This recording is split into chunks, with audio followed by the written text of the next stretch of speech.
इस कार्यक्रम के प्रायोजक हैं कृषि एवं किसान कल्याण मंत्रालय, भारत सरकार। हर जोखिम से निकल कर फसल आए, सुरक्षित हो जाए। फसल बीमा से हर किसान अब आत्मनिर्भर हो जाए। संकट के समय प्रधानमंत्री फसल बीमा योजना किसानों के लिए वरदान है। अब सूखा पड़े या बाढ़ आ जाए, कोई डर नहीं। अब ओले पड़े या कीट पतंगे फसल खा जाए, कोई फिक्र नहीं, क्योंकि हमने लिया है प्रधानमंत्री फसल बीमा।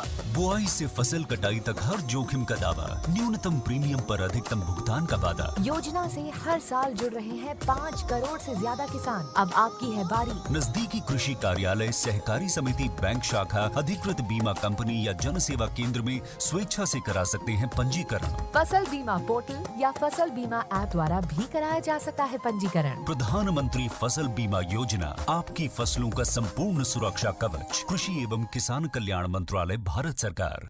किसान वाणी कार्यक्रम के सभी सुनने वाले गिरदारी की राम राम।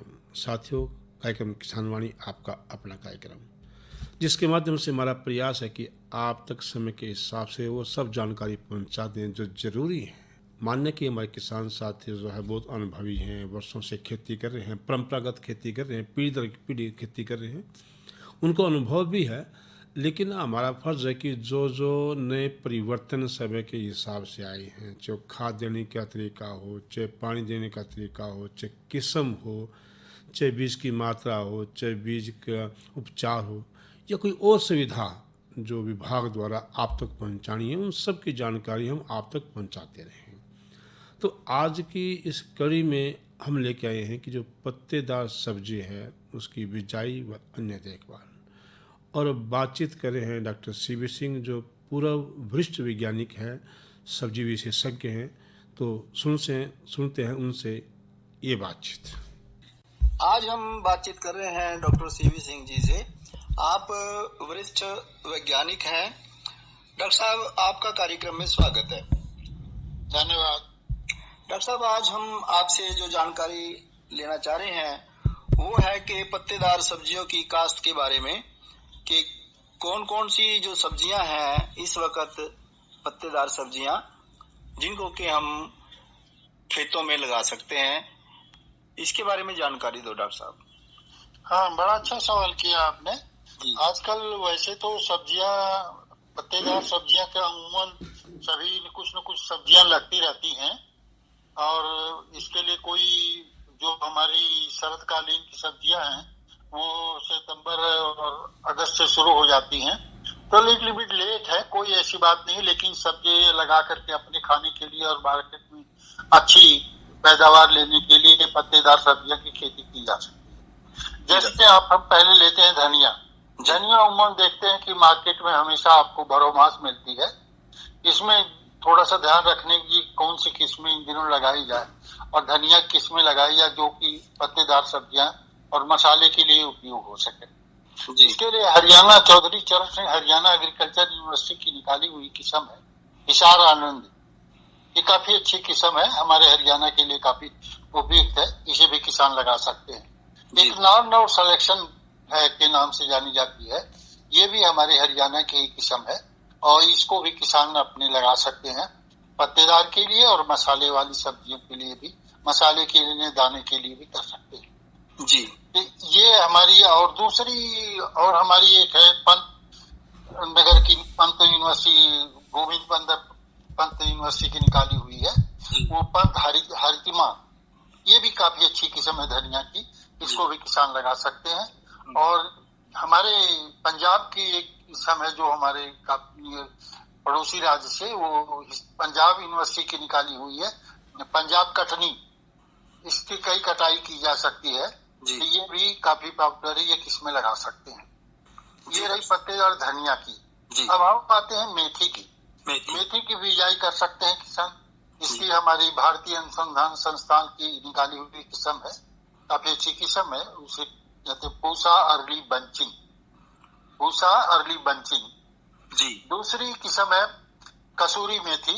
ये पत्तेदार छोटी पत्तियां होती हैं, लेकिन काफी खुशबूदार होती हैं जी। ये काफी स्वादिष्ट भी होती हैं, और इसे हर समय यानी हर मौसम में लगा करके किसान इसको उपयोग में पत्ते के लिए की जा सकती है। और जो पूछा अर्ली बंचिंग की जिक्र किया था, ये मसाले के लिए भी इसके दाने जो है मसाले और मेडिसिन में भी यूज किए जा सकते हैं। एक CO1 है, ये भी किस्म अच्छी किस्म है मेथी की, इसमें भी किसान लगा सकते हैं। अब रही सवाल जो मेन पत्तेदार सब्जियों में गिनी जाती है वो पालक से सभी लोग परिचित हैं। बिल्कुल। और वो दो किस्में काफी पॉपुलर हैं, जोबनेर ग्रीन एक है और एक ऑल ग्रीन। ये किस्में हमारे यहाँ उमूमन चलती हैं, या यही नहीं पूरे भारत वर्ष में चलती हैं और काफी अच्छी किस्म है, इसको किसान लगा सकते हैं जी। जहाँ तक पत्तेदार सब्जियों की बात आपने जिक्र किया और किसान भाइयों को बताएं ये पत्तेदार सब्जियां, यहीं पर ये भी बताना चाहता हूँ ये पत्ता गोभी भी पत्तेदार सब्जियों में आती है। इसको भी किसान की जो इसकी तो नर्सरी तैयार की जा सकती है, क्योंकि बारीक होते हैं बीज, तो नर्सरी करके उसको ट्रांसप्लांट किया जा सकता है जी। तो ये भी काफी अच्छी किस्में हैं, हमारी 2-4 किस्में हैं जो इन दिनों लगाई जा रही हैं और कुछ नर्सरी में डाली जा रही हैं जी। इसके बारे में जिक्र करना चाहूंगा, किसान भाइयों को बताना चाहूंगा। एक है गोल्डन एकर सुनहरी सी होती है, ये इसकी काफी डिमांड भी है, ये किस्म ले लें। एक प्राइड ऑफ इंडिया, ये भी किस्म काफी अच्छी है, हमारे यहाँ काफी पॉपुलर है, किसान लगाते भी हैं जी। और एक जैसा कि गोल होती है, ड्रम नुमा होती है, तो उसी पर नाम उसका रखा हुआ अर्ली ड्रम अगेती किस्म है। ये भी काफी हमारे यहाँ पॉपुलर है। एक नई किस्म निकली है जो भारतीय अनुसंधान की निकाली हुई है, पूसा मुक्ता, ये है पत्तेदार सब्जियों में से कि ये किस्मों की बिजाई कर सकते हैं और जो अगर बिजाई कर चुके हैं पौध तैयार अवस्थांतरण करके अपने जो खेत तैयार है उसमें लगा सकते हैं। तो डॉक्टर साहब आपने बताया कि धनिया है, मेथी है, पालक है और पत्ता गोभी है जी। तो ये किस्मों की जो बिजाई और धनिया है, तो इन किस्मों की जो बिजाई है और इनकी जो पैदावार है वो अगर किसान भाई अपने उपयोग में करना चाहे तो भी, और अगर इनको तैयार करके खेत में और मंडी तक पहुंचाना चाहे तो भी इन पत्तेदार सब्जियों की जो है काश्तकारी अभी कर सकते हैं। और कुछ ऐसी भी सब्जियां हैं डॉक्टर साहब, जब बात आई सब्जियों की तो कुछ सब्जियां अभी खेतों में खड़ी भी हैं, तो क्यों ना उनके बारे में भी थोड़ा जानकारी दें डॉक्टर साहब कि अब कौन कौन सी जो फसलें हैं वो खेतों में इनके अलावा खड़ी हुई हैं। हाँ, बड़ा अच्छा सवाल किया आपने। आजकल जो हमारे खास करके इस एरिया के लिए ये जो लोकल एरिया हमारे जैसे जमुनानगर हुआ, अम्बाला हुआ, कैथल हुआ, पानीपत हुआ, करनाल हुआ, इस लोकेलिटी के लिए आजकल हम जानते फलियों के लिए मटर की खेती लोग कर रहे हैं, बिजाई कर चुके हैं जी। दूसरी है काफी हमारी जो मुख्य फसलों में गिनी जाती है आलू है जी। खेत में कुछ लग भी रही है, कुछ लगी हुई है। जो अगेती किस्में लगा लिए हैं किसान भाई जी, उसमें ये जो लोगों ने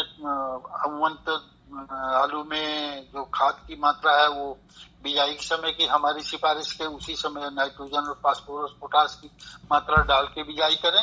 और कुछ लोग किसान ऐसे हैं कि फसल को अच्छी और पैदावार के लालच में थोड़ा टॉप ड्रेसिंग भी करते हैं। तो अगर जिन किसान भाइयों के 1-8 महीने 1.5 महीने हो गया है, मैंने 40-45 दिन की फसल हो गई, तो उसमें एक बार नाइट्रोजन वाली खाद या तो इसमें यूरिया से कर दें या तो आते हैं पैकेट्स आते हैं किलो के नाइट्रोजन फास्फोरस मिक्स पे, उसका भी स्प्रे करके सुरक्षित कर सकते हैं। दूसरी है कि कुछ हमारे यहाँ एक आती है, इसमें बीमारी आती है अरबी ब्लाई, अगेती अंगमारी के नाम से जानी जाती है। वो जो पुराने पत्ते होते हैं जो पहले निकले हो उसमें थोड़े काले काले गोल गोल धब्बे से पड़ जाते हैं। वो कोई बहुत ज्यादा नुकसान नहीं है, लेकिन जो मौसम चल रहा है उतार चढ़ाव है, जैसा कि आज देख रहे हैं कि कल बिल्कुल से टेम्परेचर डाउन हो गया एकदम। इनमें इनके इनाकुलम जो स्पोर्स हैं वो काफी अच्छी तेजी से बढ़ते हैं, उनको नियंत्रण के लिए भी हमारे मैंकोजेब और इंसेक्टिसाइड का स्प्रे करके उससे बचाया जा सकता है।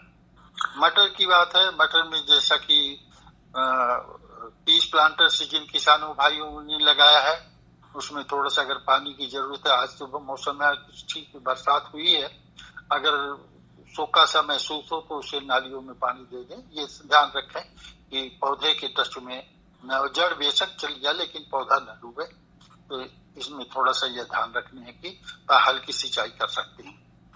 तो डॉक्टर साहब, अगला हमारा जो सवाल है वो ये कि जैसे कि आपने बताया कि भाई जो ये पत्तेदार सब्जियां हैं इनकी किस्मों के बारे में तो आपने बता दिया, बीज का इंतजाम किसान भाई कर ही लेंगे। बात आती है कि खेत की तैयारी में क्या सावधानी बरते किसान भाई? खेत की अमूमन पत्तेदार सब्जियां बहुत विशेष नहीं, 2-3 बार एक कोई मोड़ जो मट्टी पलटने वाले हल से करके थोड़े भुरभुरी कर ले। हाँ, ये ध्यान रखें कि जो भी सब्जियां पत्तेदार, बड़ा अच्छा सवाल किया, कुछ किसान भाई फ्लैट में ही बिजाई कर देते हैं तो उसमें समस्या हो जाती है, खरपतवार के नियंत्रण की बड़ी समस्या हो जाती है। फिर एक्सेस यूज वाटर, पानी जो फ्लडिंग करते हैं पानी वेस्ट जाता है। इसलिए जो भी किसान भाई, चाहे वो मूली हो, चाहे वो धनिया हो, चाहे पालक हो, चाहे मेथी हो, उसको रीज बना के, जैसे कि आलू के लिए डौल बनाते हैं, हल्की डौलों पर बिजाई करें तो बिजाई करें। और खेत में जो, जैसा कि आपने कहा कि तैयारी के समय कि क्या सावधानी रखनी है, अब जैसे हमारे पालक है, पालक के लिए करीब हमारी जो सिफारिश है कि 32 किलो नाइट्रोजन 1 एकड़ के लिए और 16 किलो फास्फोरस 1 एकड़ के लिए खेत में छिटकाव डाल के उसको डौलो बना ले। इसी तरह आपको मेथी में है, यही करीब यही डोज आपको मेथी के लिए भी करना पड़ेगा। मूली है, इनमें भी आप खेत की तैयारी करें और डौल बना के डौलों पर ही बिजाई करें। ये ध्यान रखें कि बहुत घिनका न बीजे, कम से कम 20 से 20 की दूरी, हालांकि बीज बारीक होता है जी, तो 20 की दूरी 10 सेंटीमीटर की दूरी पे हो। अगर घिनका बीजेगा तो छोटी अवस्था में भी अगर बीज जमने के बाद उसको थोड़ी क्लीन कर देंगे तो अच्छी पैदावार होगी। और मेथी हुई, पालक हुई, आपकी धनिया हुई, ये जो आमतौर पर इनकी थोड़ी सी दूरी करके आप जो लगाओ डायलोप लगाओ, इससे पानी भी की बचत भी होती है, निराई सुविधा भी होती है और ये आराम से डौलों में पता लग जाता है कि इसको हम मार्केट में बेचने के लायक हो गया, वही उसकी कटाई करके मार्केट में बेच सकते हैं। बहुत अच्छी बात बताई डॉक्टर साहब कि जो किसान भाई जो बिजाई करें तो छोटी छोटी डोलियां बना लें और उन पे बिजाई करें और खेत को अच्छी तरीके से भुरभुरा बढ़ा करके तैयार करके अच्छी तरीके से, और खाद की मात्रा आपने बता दी, तो इस तरीके से खाद हमें सारा का सारा बिजाई के समय डाल देना चाहिए डॉक्टर साहब? नहीं, इसमें सारा खाद डाल दे। हाँ, मतलब बिजाई के पहले ही अगर डौल बनाते हैं उसी समय कर लें जी। लेकिन ये ध्यान, बड़ा अच्छा सवाल आपने किया कि अगर कटिंग ले लें तो देखें, अगर कटिंग से अगर पत्तियां अच्छी थोड़ी सी कमजोर से दिखें तो कोई भी नाइट्रोजन के फर्टिलाइजर एप्लीकेशन करके और हल्की सी सिंचाई कर दें तो उनकी पत्तियां स्वस्थ भी होंगी, अच्छी कटिंग आएंगी और मार्केट में भी उसके भाव अच्छे मिलेंगे। दूसरा डॉक्टर साहब, एक और हमारा सवाल था कि बीज का जो उपचार की बात आप बताते ही हैं, तो ये जो सब्जियों के बीज हैं, चाहे धनिया है, मेथी है, पालक है या कोई और भी, तो बिल्कुल सही आपने सवाल किया। जो भी बिजाई, आगे बिजाई के बाद इस समस्या उठती है कि हमारा उगटा हो गया, हमारा जमा हुआ, जमने के बाद मर जाता है, तो बीज का उपचार बहुत जरूरी है। इसके लिए बावेस्टीन नाम की दवा होती है, कार्बोडिजन 2 ग्राम 1 किलो बीज के लिए आता है। कितनी सूक्ष्म मात्रा होती है और इस सूक्ष्म मात्रा से उपचार कर लेने से आगे के लिए फसल का बड़ा बचाव हो जाता है। यानी कि सिर्फ 2 ग्राम दवाई और 1 किलो बीज। 1 किलो बीज, तो दवाई की मात्रा आप ये तो बता दी आपने डॉक्टर साहब। 2 ग्राम 1 किलो बीज के लिए। अब धनिया है जी, धनिया में थोड़ा सा मात्रा बढ़ा सकते हैं जी, मतलब 4 ग्राम, चूंकि बीज बड़े होते हैं मात्रा भी ज्यादा लगती है। अब जैसे हम कहते हैं शलगम वाली, ये है 4 से 5 किलो आपकी ये लगती है, पालक का बीज लगता है 8 से 10 किलो लगेगा जी। तो इसमें भी थोड़ा सा ये करीब 10 ग्राम ले लें, 10-20 ग्राम लेकर के उसमें अच्छी तरह से रैप करके लगा दें। उपचार मतलब जो भी हो, बिजाई से पूर्व अगर उपचार कर लें तो अच्छा रहेगा, जमाव भी अच्छा होगा और फसल भी स्वस्थ होगी। तो डॉक्टर साहब बीज उपचारित करके किसान भाई ने बो दिया, जमीन तैयार करके और बिजाई होगी, खाद डाल दिया, उसके बाद की जो देखभाल है और सावधानियां हैं थोड़ा उन पे भी आप प्रकाश डालो डॉक्टर साहब। नहीं, वो जो बिजाई करने के बाद ये देखना है कि सबसे बड़ी चीज है खरपतवार नियंत्रण, बड़ी समस्या होती है जी। सबसे बड़ी भारी समस्या खरपतवार नियंत्रण के लिए कोशिश तो यही करेंगे, डौलों पर रखेंगे तो उसे अगर निराई गुड़ाई के माध्यम से, चूंकि सब्जी पालक वाली सब्जी है, पत्तेदार सब्जियां हैं, इनके पत्ते खाए जाते हैं, तो मैं रासायनिक विधि द्वारा चलो नियंत्रण के लिए मैं पक्षधर नहीं हूँ, लेकिन जमाव के पहले कुछ ऐसी हैं जो केमिकल है, रसायन है, जैसे कि स्टॉर्म 30 नाम की दवा होती है। अब बिजाई के दूसरे तीसरे दिन बाद थोड़ा सा पानी लगाने के बाद नमी थोड़ी सी अच्छी हो, स्टॉर्म की दवाई का स्प्रे कर सकते हैं, तो इससे थोड़ा खरपतवार का नियंत्रण। इसी तरह धनिया में भी यही चीज कर सकते हैं, लेकिन बिजाई के 2-3 दिन के अंदर ही करना है, जमाव के पहले खरपतवार का नियंत्रण। वैसे कोई इसमें पत्तेदार सब्जियों में बीमारी आती नहीं, अगर बीमारी आती है या कोई चीज होती है तो उसपे कोई तरह का रसायन का प्रयोग न करें तो अच्छा होगा। जी जी जी।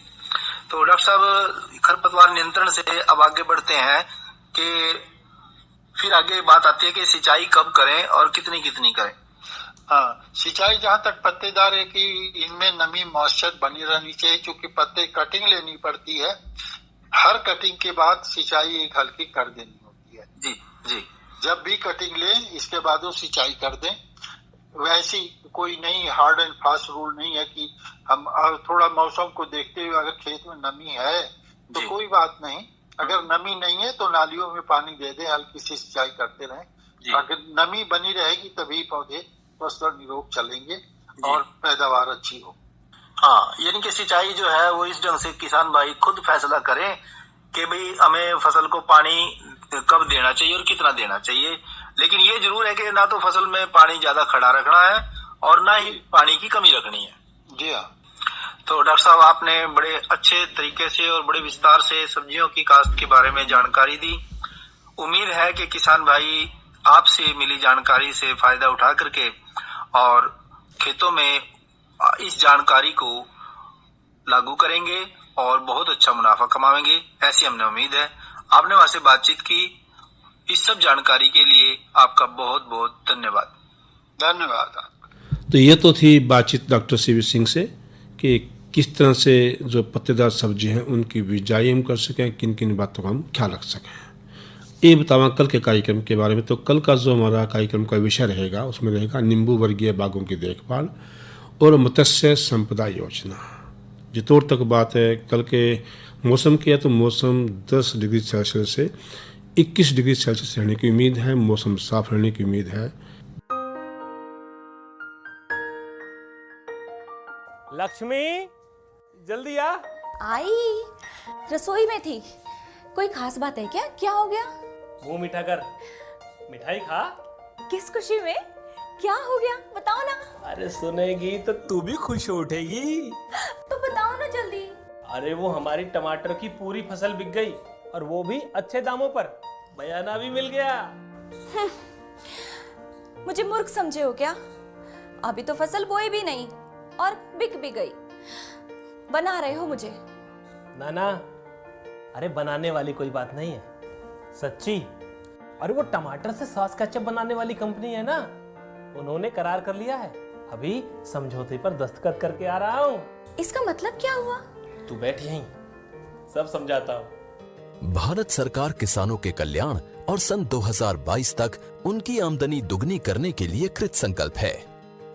अनेक नई नीतियों और योजनाओं से किसान आत्मनिर्भर हो रहे हैं, परंतु किसानों के सामने आज भी कुछ चुनौतियां मौजूद हैं, जैसे निरंतर सिकुड़ता जोत आकार, मौसम और प्राकृतिक आपदाओं से जुड़े जोखिम और बाजार में आकस्मिक उतार चढ़ाव।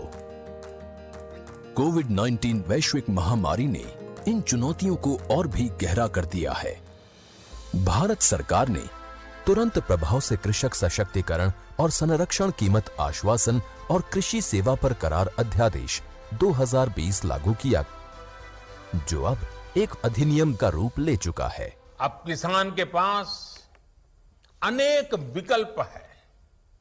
अगर वो अपने खेत में ही अपनी उपज का सौदा करना चाहे तो वो कर सकता है, या फिर सीधे वेयर हाउस से इनाम से जुड़े व्यापारियों और संस्थानों को जो भी उसको ज्यादा दाम देता है उसके साथ फसल का सौदा किसान कर सकता है। इस अधिनियम के अनुसार अब किसान उपज से खाद्य उत्पाद बनाने वाले प्रोसेसर्स, व्यावसायिक कंपनियों, थोक और फुटकर विक्रेताओं और निर्यातकों आदि से कृषि उपज की बिक्री के लिए सीधे करार या व्यावसायिक समझौता कर सकेंगे। ये करार फसल की बुआई से पहले भी हो सकता है। उपज की बिक्री का करार हो जाने के बाद किसानों को निर्धारित दाम पाने की गारंटी मिलेगी। उन्हें करार में बांधा नहीं जा सकेगा। वे बिना किसी पेनल्टी के करार से निकलने को स्वतंत्र होंगे। करार सिर्फ किसानों की फसलों का होगा, जमीन का नहीं। इसलिए जमीन की बिक्री, लीज और उसे गिरवी रखना पूरी तरह से मना है। आवश्यक कृषि आदानों यानी इनपुट्स उपलब्ध कराने की जिम्मेदारी करार करने वाले व्यक्ति या संस्थान की होगी। करार करने वाले व्यक्ति या संस्थान द्वारा उपयुक्त कृषि मशीनरी तथा उपकरण की व्यवस्था की जाएगी। समय समय पर किसान को तकनीकी मार्ग निर्देशन और सलाह उपलब्ध कराई जाएगी और फसल के जोखिम की पूरी या आंशिक जिम्मेदारी उठानी होगी। अधिनियम के अनुसार फसल की भली प्रकार से देखरेख, तुड़ाई या कटाई की जिम्मेदारी किसान की होगी। फसल उत्पादन के दौरान फसल पर किसान का मालिकाना हक बना रहेगा। फसल का बीमा कराया जाएगा और आवश्यकता होने पर किसान वित्तीय संस्थानों से ऋण भी ले सकेंगे।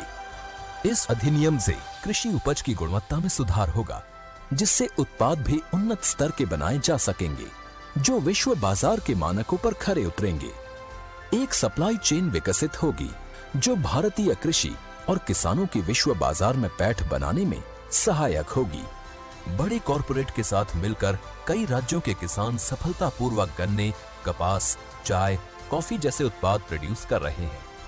मौसम के जोखिम और बाजार के उतार चढ़ाव से सुरक्षा के कारण इस अधिनियम ने किसानों के लिए नई संभावनाओं और नई आशाओं के द्वार खोल दिए हैं। अधिनियम ने भारतीय किसानों की समृद्धि का मार्ग प्रशस्त किया है। अच्छा ले, अब तो मुंह मीठा कर। आत्मनिर्भर किसान, आत्मनिर्भर भारत। अरीब सुनांगे या रागनी। देख लोगों को हो से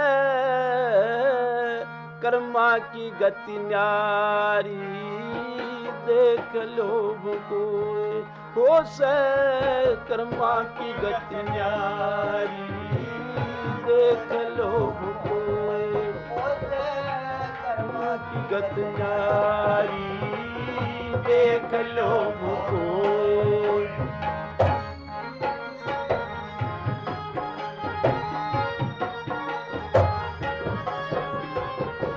हरिचंद ने घड़िए ढोए मदनावत ने झारी।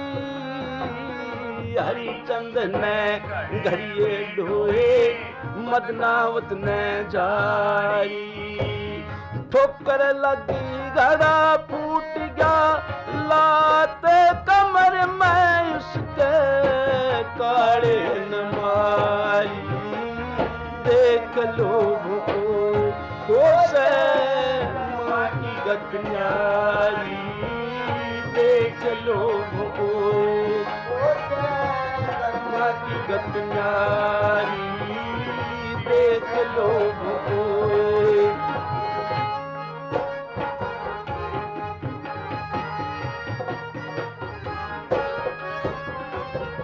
नलका राजे जीता जुए में राजा बने भिखारी नलका राजे जुए में राजा बने भिखारी बुने तितर वस्त्र ले गए करेंगे थोड़ा देखे खेल खिलाड़ी देख लोगों को खुश माटी गतियारी देख लोगों को खुश कर्मा की गतियारी देख लोगों को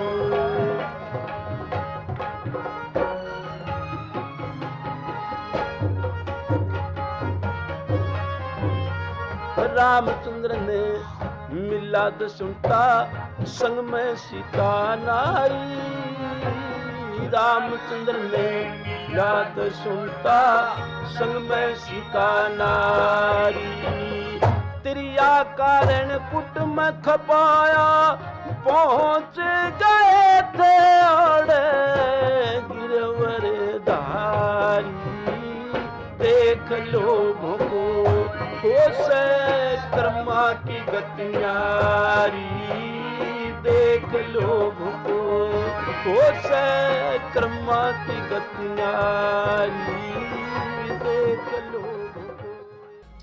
इसके गले आज का किसान वाणी कार्यक्रम समाप्त हुआ। कार्यक्रम के प्रायोजक थे कृषि एवं किसान कल्याण मंत्रालय, भारत सरकार। क्या कर रहा है? इधर इधर इधर हम बोल रहे हैं तेरे बीजू का उतला बोल रहा है? पक्षियों से तो हम खेत को बचा लेते हैं, पर इन घातक रसायनों से कैसे बचाएं? मतलब? देख बेटा, तू जो ये अंधाधुंध रसायन मिलाता है ना, मिट्टी की सेहत बिगड़ने लगी है। और जब माटी ही कमजोर पड़ जाएगी तो उपज कैसे सेहतमंद होगी? अरे पहले ऐसा नहीं था। पूछना अपने बड़े बुजुर्गों से, कैसे फसल लहलहाती थी, शुद्धता झलकती थी। हाँ, माटी भी तंदुरुस्त और लोग भी। अरे अब पहली वाली बात कहाँ? पर अब तो सब यही डाले हैं। सब नहीं, आज भी लाखों जागरूक किसान परंपरागत विधि से फसल उगा रहे हैं। खर्चा कम और उपज की कीमत भी बेहतर पा रहे हैं। सच है? रे बेटे, एक्सपीरियंस से बता रहे हैं, धूप में बाल सफेद नहीं किए हैं। हाँ। ठीक है भाई, मैं भी आज से जैविक खेती शुरू करूंगा। माटी से प्रेम की परंपरा है, परंपरागत खेती। कार्यक्रम के सभी सुनने वालों की गिरदारी की राम राम। साथियों, मिलेंगे कार्यक्रम ग्राम संसार में समाचारों के बाद।